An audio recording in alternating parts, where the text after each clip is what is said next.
ನಮಸ್ತೆ ಎಲ್ಲರಿಗೂ. ನಾನು ಇವತ್ತು ಬೆಂಡೆಕಾಯಿಯಿಂದ ಅದ್ಭುತವಾಗಿರುವಂತಹ ಸ್ನ್ಯಾಕ್ಸ್ನ ಮಾಡ್ತಾ ಇದ್ದೀನಿ. ಇದನ್ನು ಕುರುಕುರೆ ಅಂತ ಹೇಳ್ಬೋದು ಅಥವಾ ಬೆಂಡೆಕಾಯಿ ಫ್ರೈ ಅಂತಂದು ಹೇಳ್ಬೋದು. ತುಂಬಾ ಕ್ರಿಸ್ಪಿಯಾಗಿ ಗರಿಗರಿಯಾಗಿ ಬಂದಿರುತ್ತೆ.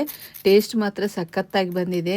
ಇದು ರೈಸ್ ಜೊತೆ ಅಂತೂ ಸೈಡ್ ಡಿಶ್ ಆಗಿ ತಿನ್ಬೋದು ಅಥವಾ ಸಂಜೆ ಟೀ ಜೊತೆಗೆ ಸ್ನ್ಯಾಕ್ಸ್ ಆಗಿಯೂ ಸಹ ತಿನ್ಬೋದು. ತುಂಬಾ ರುಚಿಯಾಗಿರುತ್ತೆ. ಟೇಸ್ಟ್ ಮಾತ್ರ ಸಖತ್ತಾಗಿರುತ್ತೆ. ನೀವು ಮಾಡಿದರೆ ಪದೇ ಪದೇ ಇದೇ ರೀತಿ ಸ್ನ್ಯಾಕ್ಸ್ನ ಮಾಡಿಕೊಂಡು ತಿಂತಾ ಇರ್ತೀರಾ. ಅಷ್ಟು ರುಚಿಯಾಗಿರುತ್ತೆ. ಹಾಗಿದ್ರೆ ಬನ್ನಿ ಯಾವ ರೀತಿ ಮಾಡೋದಂತ ನೋಡೋಣ. ಮೊದಲದಾಗಿ ನೋಡಿ, ನಾನು ಎಷ್ಟು ಬೆಂಡೆಕಾಯಿನ ತೊಗೊಂಡಿದ್ದೀನಿ. ಆದಷ್ಟು ಎಳೆದಾದ ಬೆಂಡೆಕಾಯಿನ ತೊಗೊಳ್ಳಿ. ಇವಾಗ ನೋಡಿ, ನಾನು ಒಂದು ಬೆಂಡೆಕಾಯಲ್ಲಿ 4 ಭಾಗಗಳಾಗಿ ಕಟ್ ಮಾಡಿ ತೊಗೋತಿದ್ದೀನಿ.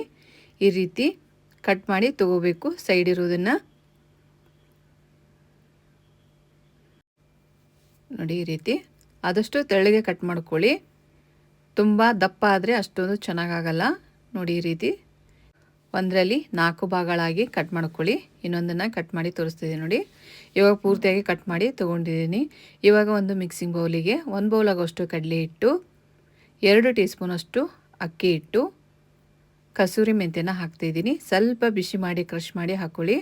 ರುಚಿಗೆ ತಕ್ಕಷ್ಟು ಉಪ್ಪು, ಕಾಶ್ಮೀರಿ ಚಿಲ್ಲಿ ಪೌಡರ್ನ ಹಾಕ್ತಾಯಿದ್ದೀನಿ 1 ಟೀ ಸ್ಪೂನಷ್ಟು, ಅಜ್ವೈನ.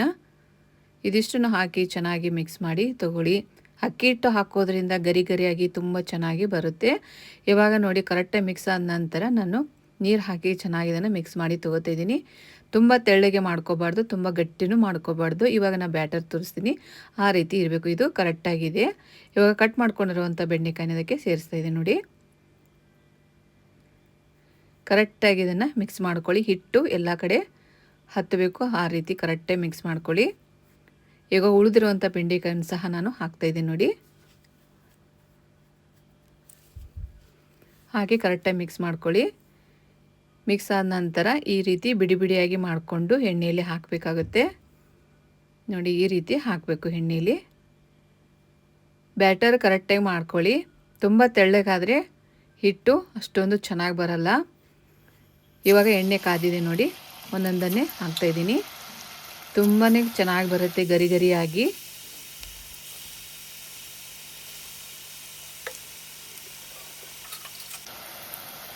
ಕರೆಕ್ಟಾಗಿ ಇದನ್ನು ಫ್ರೈ ಮಾಡ್ಕೊಳ್ಳಿ.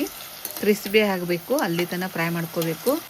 ನೀವು ಹಾಗೆ ತೆಗೆದ್ರೆ ತುಂಬ ಮೆತ್ತಗೆ ಆಗ್ಬಿಡುತ್ತೆ. ಹಾಗಾಗಿ ಸ್ವಲ್ಪ ರೋಸ್ಟ್ ಆಗೋವರೆಗೂ ಫ್ರೈ ಮಾಡ್ಕೋಬೇಕು ಇದನ್ನು. ಇವಾಗ ನೋಡಿ, ಫ್ರೈ ಆಗಿದೆ, ತೆಗಿತಾ ಇದ್ದೀನಿ.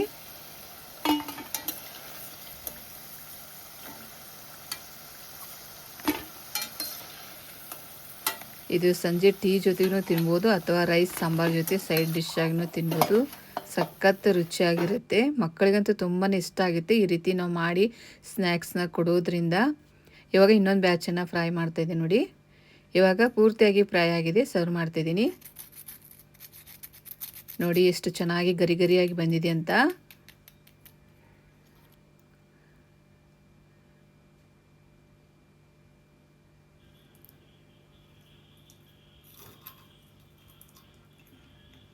ನೋಡಿ ಎಷ್ಟು ಚೆನ್ನಾಗಿ ಗರಿ ಗರಿಯಾಗಿ ಕ್ರಿಸ್ಪಿಯಾಗಿ ಬಂದಿದೆ.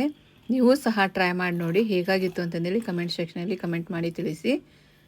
ವಿಡಿಯೋ ಇಷ್ಟ ಆಯಿತು ಅಂದರೆ ಲೈಕ್ ಮಾಡಿ, ಶೇರ್ ಮಾಡಿ ಮತ್ತು ಸಬ್ಸ್ಕ್ರೈಬ್ ಫಾಲೋ ಮಾಡೋದನ್ನು ಮರಿಬೇಡಿ. ನೋಡಿ, ಟೇಸ್ಟಿಯಾಗಿರುವಂಥ ಬೆಂಡೆಕಾಯಿ ಕುರುಕುರೆ ಅಥವಾ ಬೆಂಡೆಕಾಯಿ ಫ್ರೈ ರೆಡಿಯಾಗಿದೆ. ಟೇಸ್ಟ್ ಮಾತ್ರ ಸೂಪರ್ ಆಗಿರುತ್ತೆ. ಅದರಲ್ಲಿ ಹಾಕಿರುವಂಥ ಕಸೂರಿ ಮೆಂತ್ಯ ಫ್ಲೇವರ್ ಮಾತ್ರ ಸಖತ್ತಾಗಿರುತ್ತೆ. ಮತ್ತೆ ಭೇಟಿಯಾಗೋಣ ಮುಂದಿನ ರೆಸಿಪಿಯೊಂದಿಗೆ. Thank you for watching.